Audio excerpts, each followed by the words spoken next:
தாயே மகமாயி, நீங்களா? வாங்கம்மா. பசியா இருக்கு, சாப்பிட ஏதாவது கிடைக்குமா? நீங்க வருவீங்கன்னு தெரிஞ்சிருந்தா நான் ஏதாவது சமைச்சிருப்பேன். கோயில்ல இருந்து கொண்டு வந்த அபிஷேக பால் தான் இருக்கு. அபிஷேக பால்னா எனக்கு ரொம்ப பிடிக்கும்.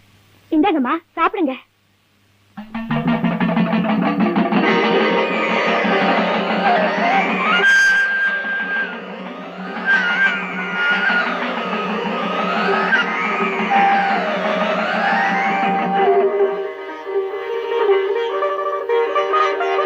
அப்பா, என் வயிறு குளிர்ந்து போச்சு. இந்த புண்ணியம் உனக்கு என்னைக்கும் பாதுகாப்பா இருக்கும். நான் போயிட்டு வரேன்.